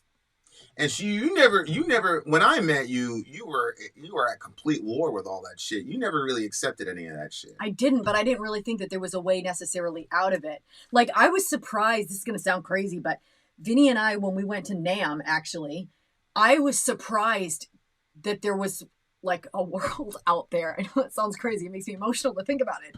But like when I left my father's house, I went to a college that it was a very restricted environment. I didn't know it was going to be like that until I was there. You couldn't leave campus. You couldn't have a car. The men and women were separated like the entire time. You would have like a few meetups where you guys had to talk. It was very awkward. But it was just a really restricted, it was a very oppressive environment. And so, I went from my father's house to that. And then I was back at my father's house after college. And I had been so like, I think oppressed through that time in the college. And it wasn't all bad. Like, I don't want to just paint it all bad because I did have experiences with Jesus through that were mine, that was separate from them and what they were doing and the environment that they were creating for people. And so I'm grateful for those times because there was things that I learned about my relationship with God that I'm appreciative of, but it's still like this, it was still a difficult time. And then I came back to my father's house and it was just difficult to be like, I'm in my 20s, my early 20s now. And I still was being treated like a child. Like, I don't want to, I'm not going to go into details, you know what I mean? But like, I wanted to be out of that situation. And I think that the only way out was to get married. And so I think that I kind of rushed it in that sense because I honestly, I think that the best thing that I could have done was I should have gotten a roommate and we should have just gotten a place together. And I don't think that it would have been what I thought it was going to be. I think that we could have made it work. And you guys would have been fine. I don't think it would have been what I thought. So that's probably what I would have. And then I would have waited. Ultimately, I was looking for him. But, he would. I don't know if you were looking for me. The type of person that you are, like, that's what I wanted. I think you wanted. Isn't it just that you wanted to be able to just be yourself? Well, And- I mean, and there were specific things. Like I wanted a guy that was going to be able to like pull out the scripture like that, the way that you do. I wanted somebody that was able to be in a crowd of people and like, you're able to talk to all kinds of people and like bring the party together. Like that was something that I wanted. Like, I may not always celebrate it sometimes in my, you know what I mean? But like, that is something that I wanted. May not always equals almost never. Yeah, I'm working on it. But yeah, like, so, I mean, I think that that's probably what I would do differently. But yeah, I mean, I found myself in that situation. There was no, Yeah. And I remember, me and Shorty didn't work out, and you were like, well, how did she go? Because she doesn't drive. She doesn't have a car. And I was like, yeah, I mean, she took the card and she went to a Greyhound or something. And then you were like, well, you're letting her have the card, the bank card. And I was like, I mean, yeah, that was like, what am I supposed to do? Like, cut her off with the money because me and her broke up? Like, they don't make, like, what? Well, I couldn't understand somebody doing I was like, what you were doing. Like, I'm like, she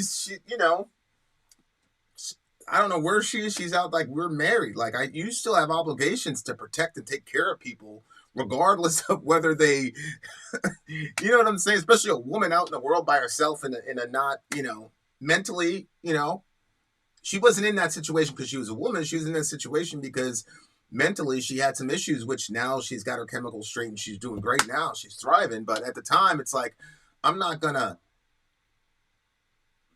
was the only one working that was earning money. She was taking care of the kids. I mean, she taught all my sons to read and things like that. Well, not all of them. I did teach one of them.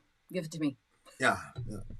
Like my point is, like, we were both working. It was just one of us was working in a way that generated income because our culture rewards XYZ. Yeah. But it was just, I didn't understand how you could even ask me that question. Like, what was I supposed to do? I couldn't believe somebody would make those decisions and allow somebody to have those types of freedoms because I'd never seen that. That's always like a thing, like a tick in our relationship. Anytime you use the word allow, right? Yeah. And I'm like, yeah, like I'm not what do you mean? I'm with a peer. I'm not with a child. I don't allow you to do anything. Which that's not a thing anymore. You don't use that terminology anymore, and I'm grateful for that.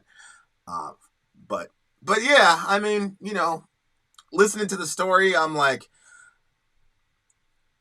it seemed to be on the extreme end. I think a lot of my secular female friends think that this is a lot more common than it probably is. But I also think that my religious friends think it's a lot more rare than it actually is. Yeah. You know what I'm saying? And we have reasons for that. I do think religion can be dangerous, but I'm sorry, guys. Like I said, I was down in the gutter in where we were, and there was not a lot of Christianity, but there was a hell of a lot of male on woman oppression. And it was bad. And there were, at least with the guys in the church, I could say, hey, are you loving your wife like Christ loved the church or whatever? I had nothing for them secular dudes. Them dudes were like, yeah, hell yeah, we just want to use that girl, blah, blah, blah. If she wants to have the kid, I'm not going to take care of it. She wants to ride to the clinic, blah, blah, blah. So, like, it's not as if secularism is the answer to that problem. I think at least with religion, you can find some way to say women are ontologically valuable, equivalent to you. But if you're not using biblical standards to make value judgments, then what are you left with?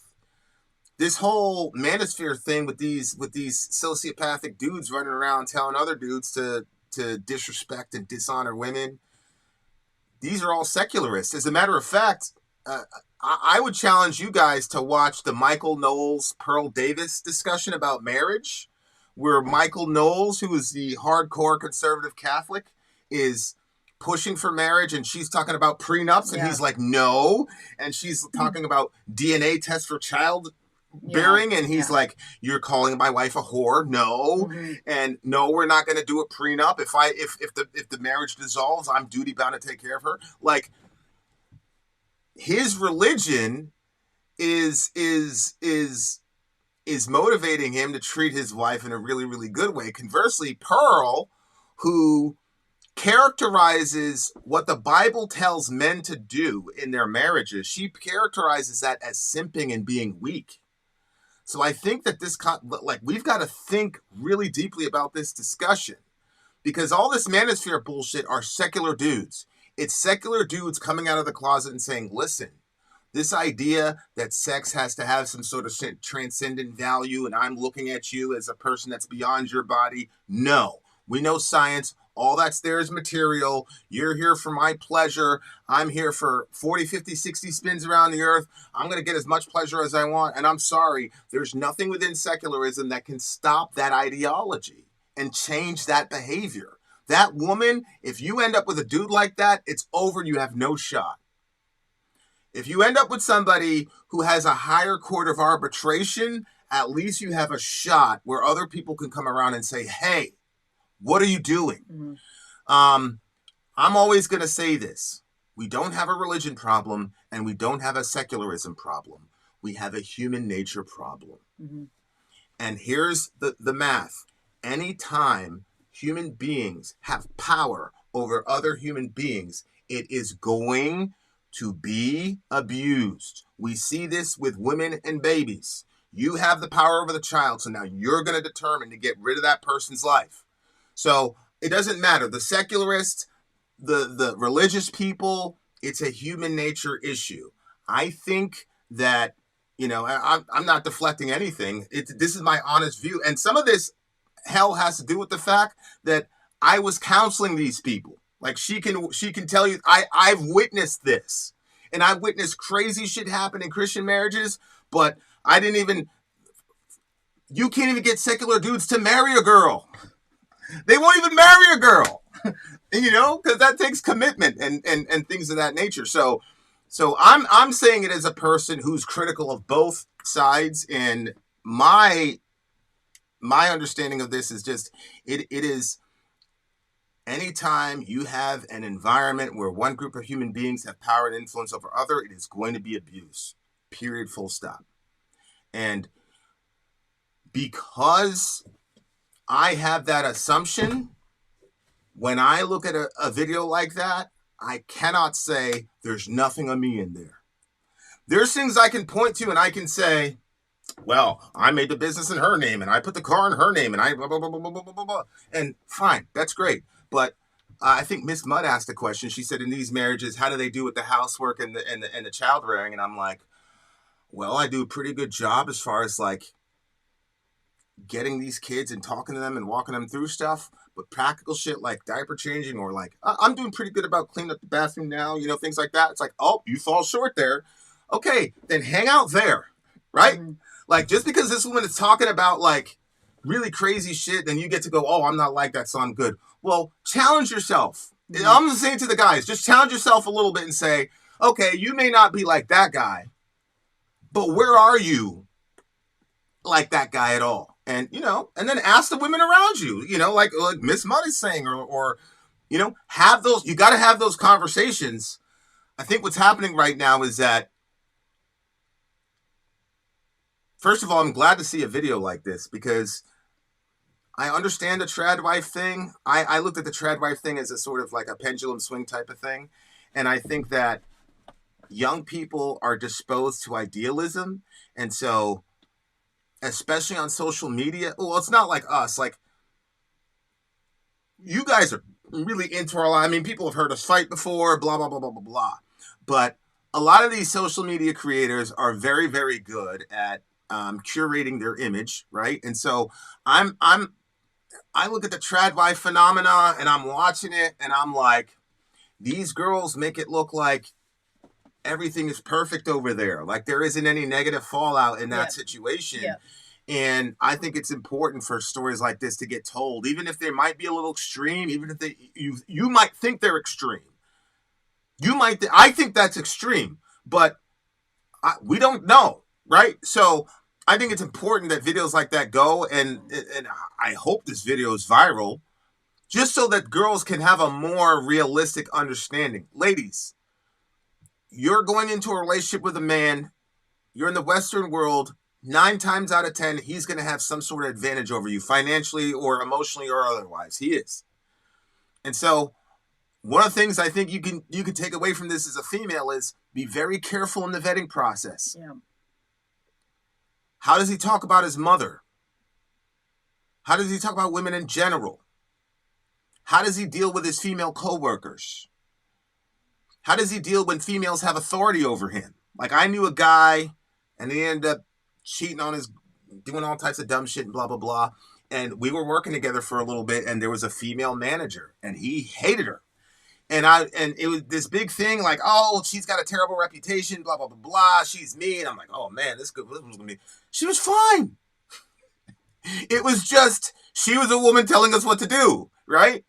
And he couldn't deal with it. You know, he had to call her a bitch. He had to do something to even it out because he couldn't take orders from a woman. Okay, like, that guy, like, you see what I'm saying? The girls, like, I wish there was a little bit more of the vetting process. Like, we're watching this show, like Love is Blind and things like that, and it's like, there's so many things where it's like, oh my God, I can't believe he did that. I'm surprised by it. But, you know, it's these environments where you're not finding somebody in the real world. So what I would say is, like, you got to follow this dude around in the real world, man, before you give your heart to him. See, that's the problem, though, with girls, is that when a dude is like, okay, I'm going to marry her, I'm going to go steady, whatever it is. You know, I think Kevin Samuels was right about this, that women control access to sex and men control access to marriage. I think that that's true. The problem is that when a girl gives her, when somebody has a girl's heart, girls generally want to give all of themselves to the person in that expression. Mm-hmm. And that's where a lot of this gets really, really bad. So the takeaway for the guys, in my opinion, should be, don't take how extremely abusive this guy was as an excuse to make yourself feel better or worse. Take it as a moment to say, can I improve a little bit? And then the second, to the girls, I would say is the guy might have some really good qualities, man, really awesome qualities, but there's some practicals that you need to look out for. And I think watching how he relates to the women around him is really, really important, especially if you're in a situation where the woman has some sort of authority. Because you saw in this situation that in reality, it was her. She was the brains behind the entire operation. And it's clear to me that this guy, that it fucked with his sense of security. And so he had to put her in her place and all the rest of it and control her money. Like, I don't think he was initially like, I'm going to control this girl's money so that I can, you know, I don't think that was going on in his head. What's going on in his head is that he ran into a rock star and he's just a regular dude. And instead of saying, holy shit, we lucked out, he was too insecure. He's got to get around his buddies because you're all in the $250,000 houses or whatnot. You get around your you're making $250,000, you're probably $1 million houses, right? And like, you're around your buddies and you got to kind of like show that you deserve to be there. You can't say that you're there on your girl's dime. So watch that little ego thing where he can't take that, then can metastasize into something really, really dangerous. And I don't want to scare you girls, like, you know, but I think those are all important things to think about, in my opinion. Hell, I'd cut the video for you so you can do it, or you can cut it yourself.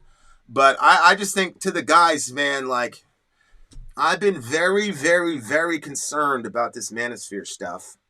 I've had screaming matches in this house over that shit. That, like, I think it's, you know, people use the term toxic too much, so it doesn't really, but it's really dangerous, guys. It truly is. It truly is a dangerous ideology. And when you combine it with the prevalence of pornography and things like that, and how that reorganizes people's neuronal patterns and expectations and things like that, it's just a really horrible thing that I'm very afraid when you combine the trad wife stuff with the manosphere stuff. I'm just like, man, it's bad, you know. And the no fault divorce thing, when they're saying they're trying to change divorce, that came about because of Steven Crowder. So Steven Crowder is one of these crazy right-wing guys or whatever, and him and his wife Hillary are currently going through a divorce. Oh my gosh. He's claiming it's a no-fault divorce or what. I don't know the specifics of their situation. She's claiming that she's being abused or whatever. And he's saying, and he doesn't want to give her the divorce, and there shouldn't be no fault divorce, and blah blah blah blah blah blah blah blah. And I'm thousands of miles away from their situation. I don't know if she's right. I don't know if he's right. I thought there was a video like of a recording. There was a video of him like berating her. Yeah. Like, you know, but again, like there were people when me and you were fighting, like, oh, I'm leaving because of misogyny, right? Like, so I, you know, I'm not gonna. I don't know their situation. I'm just looking at her and I'm like, she doesn't look like a liar to me. She doesn't look like a manipulator, but obviously if she was really a liar manipulator, how would we know? But it's really toxic, man. And we got these cultural moments, and you've got young, impressionable girls making decisions about their identity and things of that nature based on these ideas that are taking root. And they don't understand that this is not real. I'm pixelated. There's things about my life that you guys don't know. I know, like, some people put things together and things like that, but you really truly have no idea, right? Like, and so like we understand that when we're watching like a TV show, but young kids really believe, because you're dealing with real people, that we're not acting. But people are acting, I promise you. Andrew Tate, Pearl, all of them are acting. And if it was up to me, you guys wouldn't have heard that fight with us. Like, that's not something I wanted to reveal to you guys at all, you know? Like, hell no. But you got young, impressionable girls and guys thinking like this, and, you know, it's terrifying. I've made allusions to the manosphere and how much disdain I have for it, but it's really scary when you take the manosphere with a very attractive, strong, dominant personality like Andrew Tate, you know, leading that charge, and then getting validated by people like, you know, Tucker and whatever. And then on the other side, you have this there is no, like, you have the trad wife stuff with Pearl Davis being on the other side, on the toxic end of it, influencing thousands and thousands of people as to how gender roles need to be. And those are really dangerous. Really dangerous, because this girl went through hell, but I grew up seeing women get the shit kicked out of them, dying, all types of shit. I was in homeless shelter. Like, this is a white lady, and so she feels that she's in hell, okay, because she has to work and shit. Like, okay, we were in homeless shelters and shit. Like, I've seen women with their faces like closed shut. So this is a nightmare for a lot of suburban white women, but like, it can get really, really bad. And you would think that, oh, once it gets physical, a woman leaves. They're not going to leave. These trad wife women, they will not leave. They won't. And the reason they won't leave, I don't know who talked about this, but there's also the community, right? There's a peer pressure in the community. That was going on with you. You were like, yo, I'm out. But you had a community that was like, well, you know, So there's a lot of factors to this that really, really concern me as a father and things like that. And, you know, so yeah, man. I hope that that video goes viral, because I really she did say she was living out of her car. That is true. Holy shit, man. How could you do? Yeah, it's very hard for me, like, to believe that a Mormon man has his kids living in a car. That's very hard for me to conceive. She didn't say that her and the kids were living out of the car. She said she was living out of the car. So he might have kept the kids with him. Yeah. And then she was out in the car by herself. I could see that. I can see that too. He would have done that. He would have had 100%. You in that situation he would have had you in that situation. But he was doing it because he was trying to maneuver the situation to force my hand back. That I would have no escape. And so I would have to go back. And he specifically said that to people. So, and even somebody told him to do that. And so that way you had family members who didn't take your side. Right. And I didn't have anybody that had any influence right, that was able to take my side. Vinny came into the situation and all the arrows were getting shot at you. But you took care of us. I promise you guys, I didn't pay any prices. Okay.